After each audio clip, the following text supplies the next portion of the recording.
You'll hear a number of different recordings, and you will have to answer questions on what you hear. There will be time for you to read the instructions and questions, and you will have a chance to check your work. All the recordings will be played once only. The test is in 4 sections. At the end of the test, you will be given 10 minutes to transfer your answers to an answer sheet. Now turn to Section 1. Section 1. You will hear a young student, Andrew, ringing an employment agency inquiring about their services. First, you have some time to look at questions 1 to 7.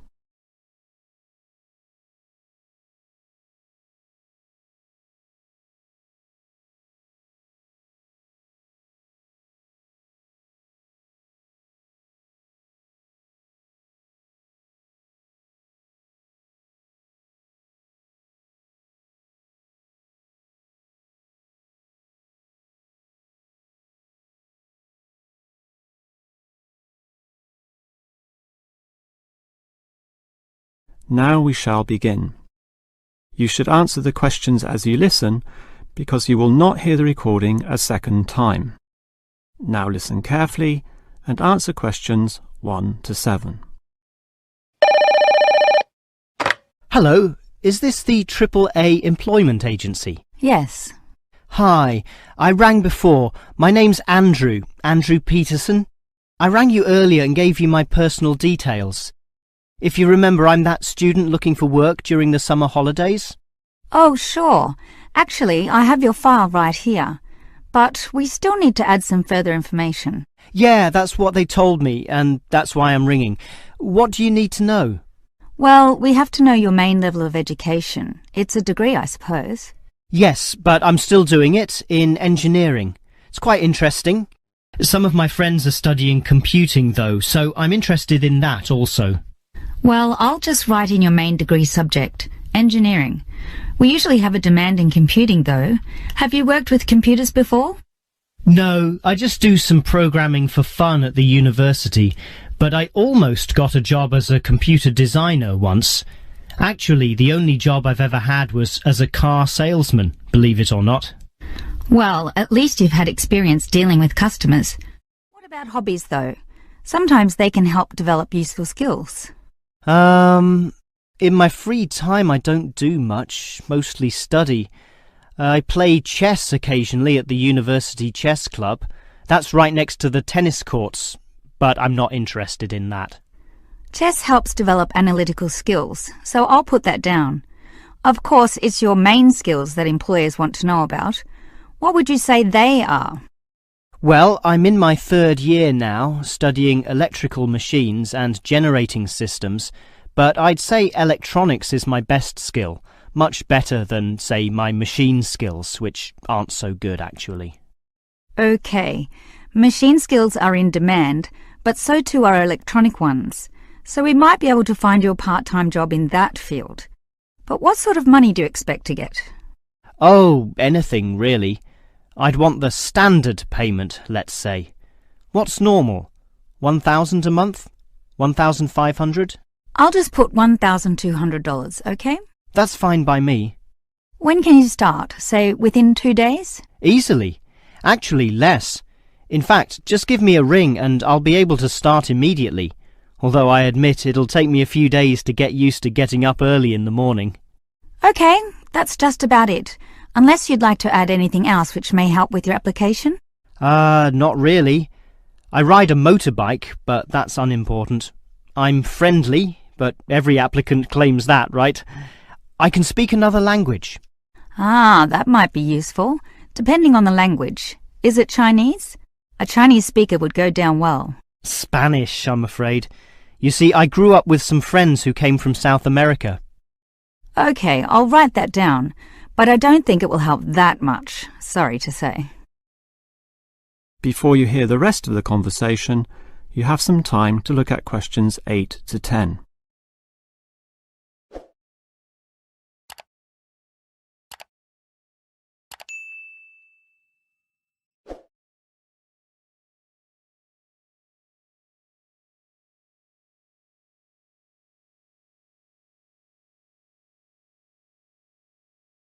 Now listen and answer questions 8 to 10.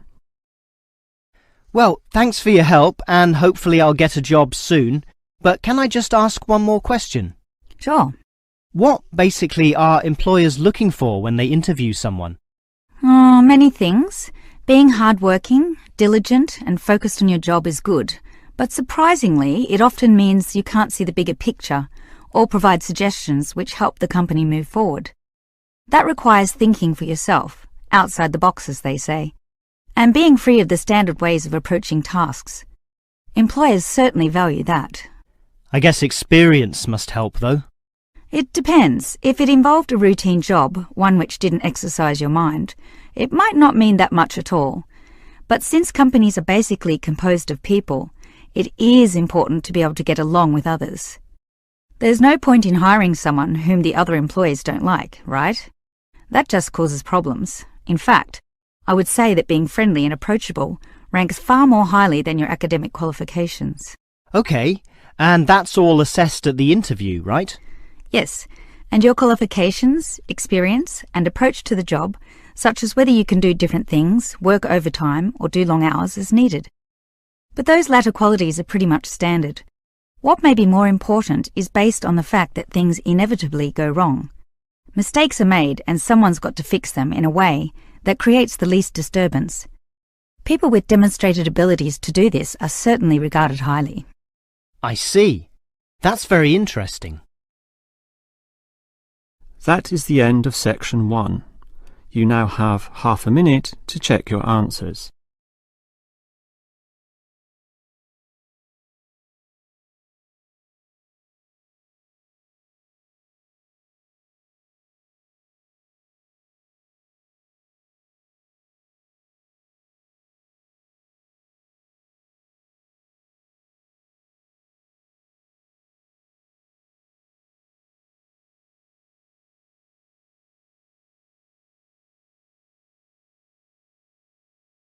Now turn to section 2.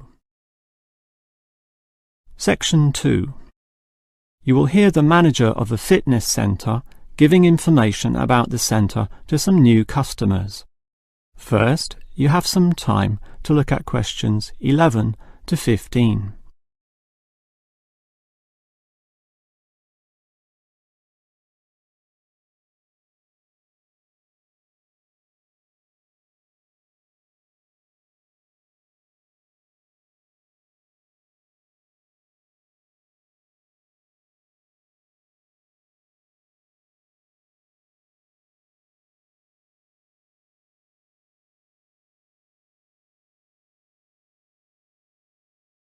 Now listen carefully and answer questions 11 to 15.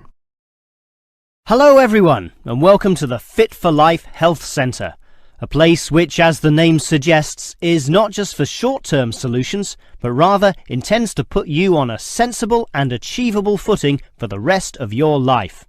And that's how we're different. For example, we could immediately put you on a harsh exercise program, expecting you to work out every day, but such a plan would see you quickly lose interest. That's why the initial step is a 1.5 hour consultation in which your lifestyle, current situation and long-term goals are all thoroughly analysed. Now, an important part of this consultation involves analysing what you eat. There's no point exercising here and losing weight, then putting it all back on later.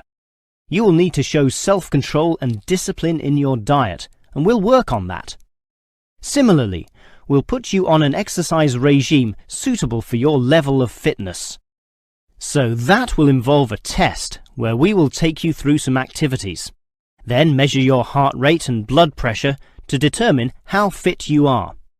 This will be monitored during every subsequent consultation, along with your exercise schedule, and that occurs monthly and not half-yearly, as with many other centres. As to our actual exercise machines and programs, you will have to decide whether it is muscle mass, stamina, or general fitness that you want to develop. Think about which of these 3 you want to target, and we'll design a specific program for you. But remember, bulging muscles aren't necessarily suitable for everyone. Sometimes it's better to think in terms of two simple concepts: muscle definition and stamina, or, if you are female, being fit and healthy, in both mind and body. Before you hear the rest of the talk, you have some time to look at questions 16 to 20.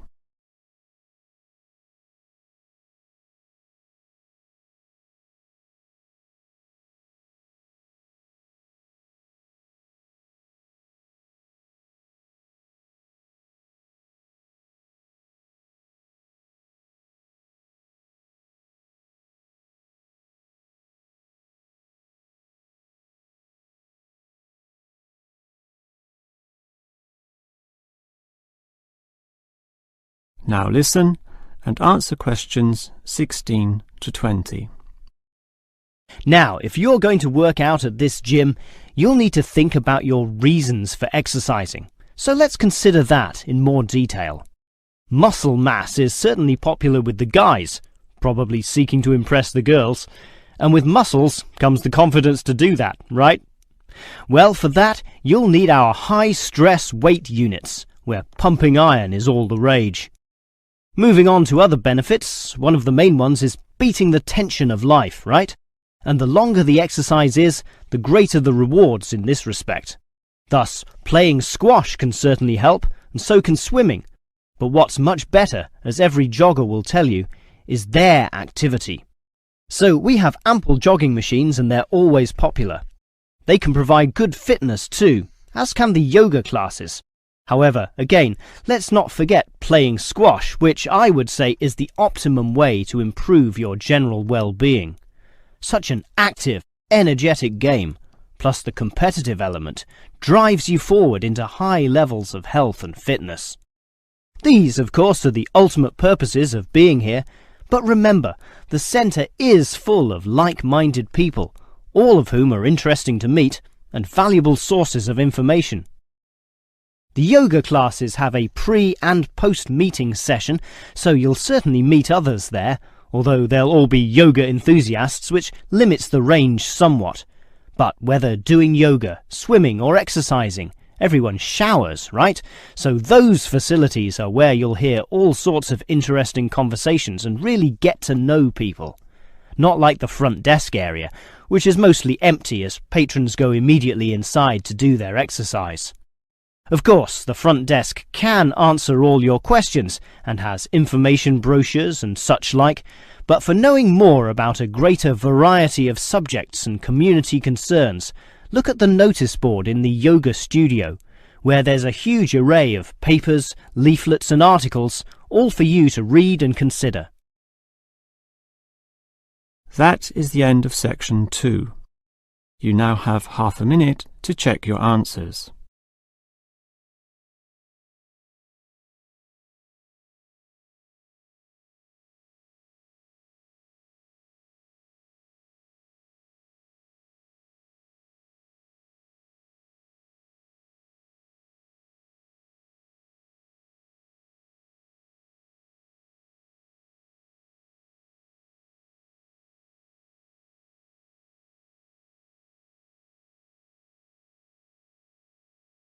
Now turn to section 3.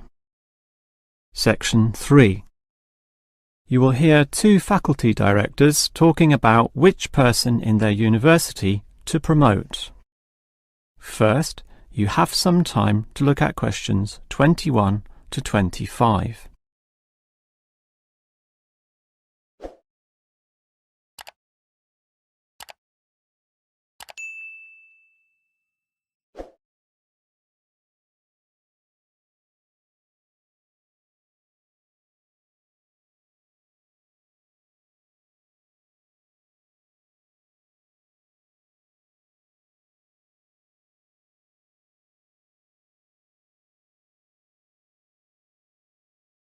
Now listen carefully and answer questions 21 to 25.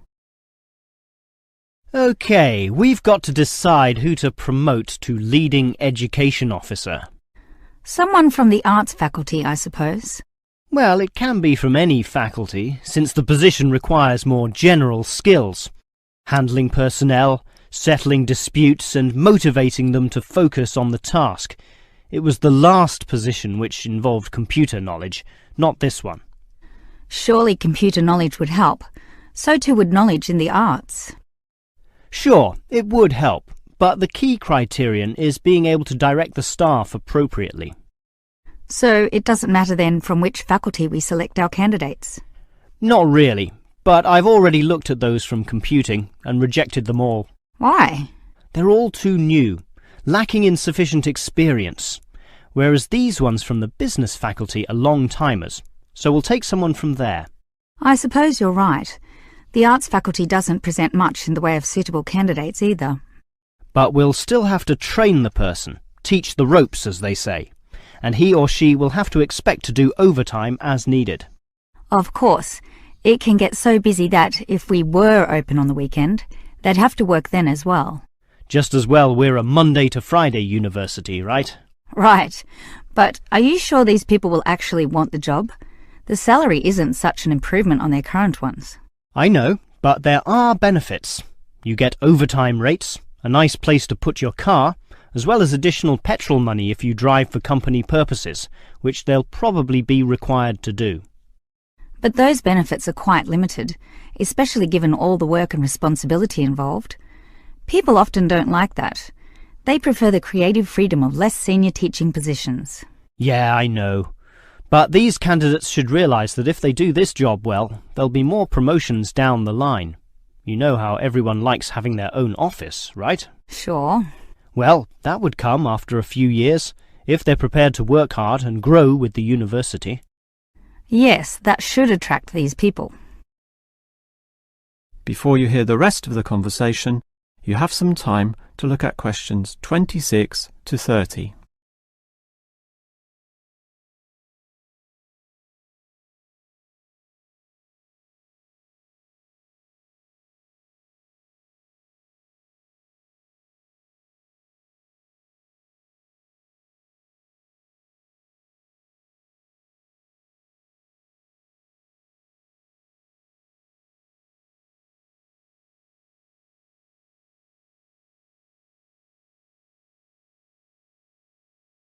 Now listen and answer questions 26 to 30. Well, that's enough talk about the job. What about the actual candidates? How many do we have? I've narrowed it down to 4. Just using their first names, that's Stephen, Abdul, Lek and Oscar. As you said, there's quite a bit of experience between them, about 34 years in all. What's the exact breakdown of figures? Abdul and Stephen both have 7 years. Lek has 1 more, and Oscar is the most experienced at 12. But who's the most qualified? Stephen and Abdul have an MBA. Oh, sorry, Abdul's got something called a MBP, some foreign thing which translates as Master of Business Practice. I'm not sure what that is, but does he do the job well? Very well, apparently. Better than Lek and Oscar, who hold a degree and some certificates respectively. But we have to think about any drawbacks. You know, possible issues with any of them. I asked the respective deans for feedback, and I found out that Stephen, the younger one, drinks a bit. So he has a problem with alcohol? No, he never drinks to excess, but at the bar he's often expressed his intention of moving on, of teaching abroad. Ah, he's not stable. Not stable at all, apparently. We'll never know for how long he'll hold the job. We need stable personnel, and people without family problems or sick relatives like the last guy we promoted. What about Abdul, then? Will he do? He might do, except his English language ability is limited. It's functional, but a bit broken, and meaning is sometimes lost. That's not the problem with the next candidate, Lek, who has good language ability, but this job involves handling people, and his dean says Lek's attitude is bad. In what way? His manners are okay, and he's interested in his job, but he believes there should always be adequate leisure in life. He definitely won't work overtime and complains a lot already about his job. But this last candidate, Oscar, is probably not the right one either. Why not? Not another problem with language. His first language isn't English, but he speaks it well enough. He's stable with a good attitude, but his age is the problem.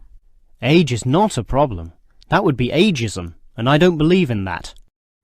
But with his age comes health problems as well, and serious ones at that. Oh, that might be an issue then. That is the end of section 3. You now have half a minute to check your answers.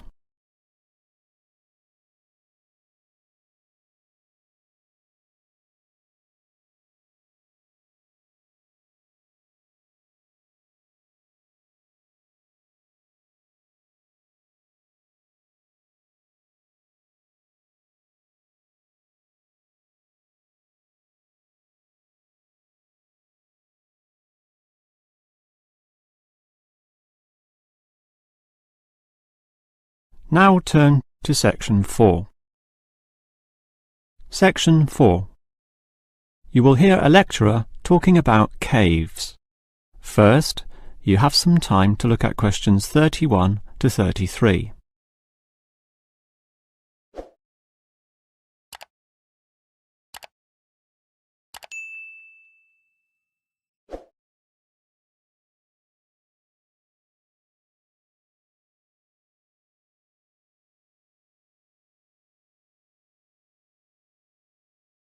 Now listen carefully and answer questions 31 to 33.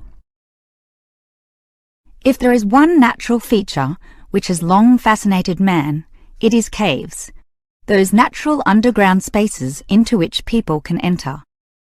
No known cave in the world can exist without it being extensively explored, whether it be in remote areas, such as the Clearwater Cave in Borneo, or immensely long and difficult, such as Mammoth Cave in America.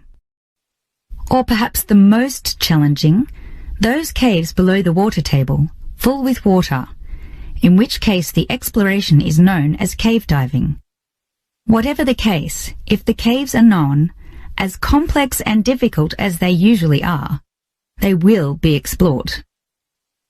The formal name for the study of caves is speleology, and involves many disciplines such as chemistry, geology, biology, and cartography, or the science of making accurate maps, since the largest caves can be hundreds of kilometres long and highly complicated.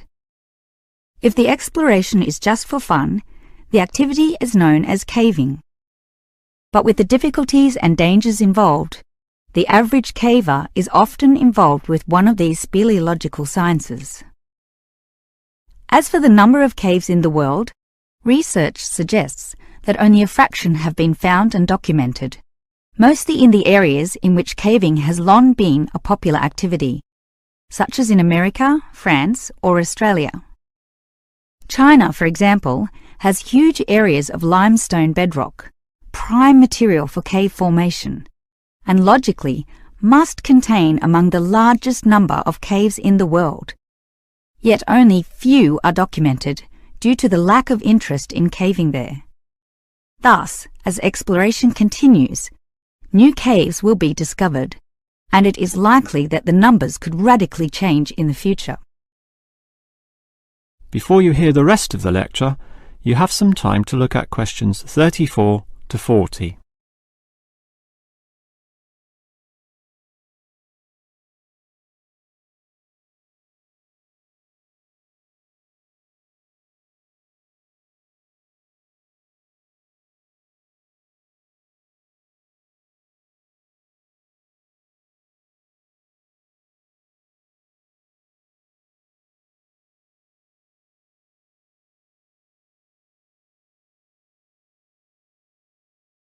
Now listen and answer questions 34 to 40.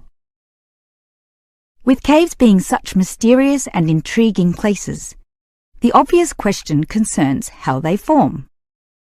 The most common cause is the effect of slightly acidic water in a process called dissolution. Here, water seeps into the ground and down through rock masses. If this rock is soluble, the water dissolves some of it, and over time, the passage expands to become a cave or cave system. The largest and most common of these involves limestone, although other materials are possible, including gypsum, marble, and even salt. Now, If the cave is formed at the same time as the rock, it is called a primary cave, and the most common of these are lava tubes. When lava from volcanoes flows downhill, the topmost surface cools and solidifies first, leaving the hotter lava to continue to flow beneath. If most of this eventually flows out, a hollow tube is left. The country, Iceland, has some excellent caves of this type, and even far-flung Australia has a few. Finally, there are sea caves, formed from waves pounding into coastal cliffs and eroding into fault lines or softer rock.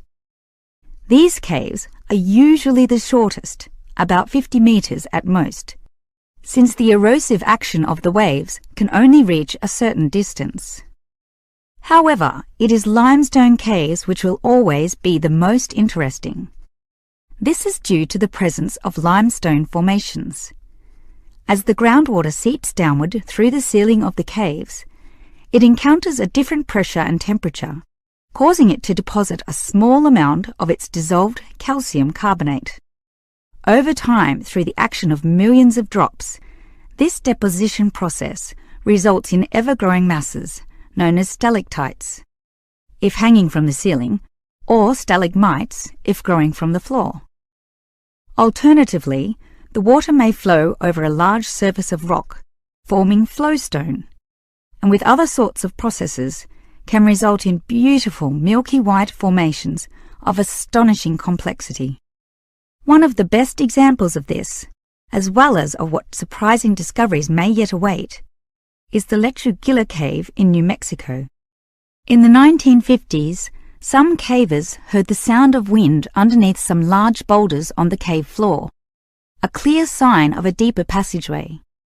It took until 1984 for a group of cavers to gain permission to start digging, and 2 years later, in 1986, they broke through into a walkable passageway, unlocking one of the longest cave systems in the world, the deepest in America, and some of the most beautiful formations ever found.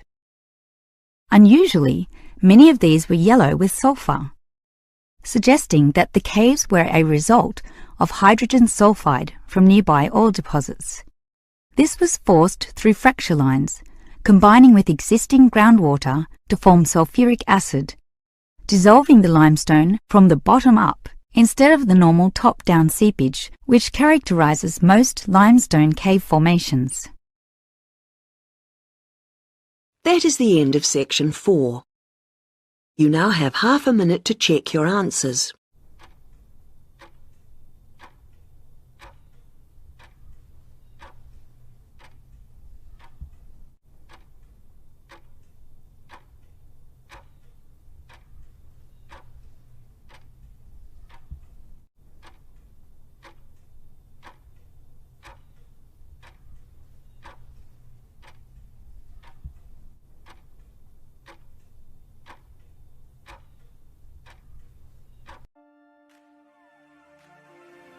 That is the end of the listening test.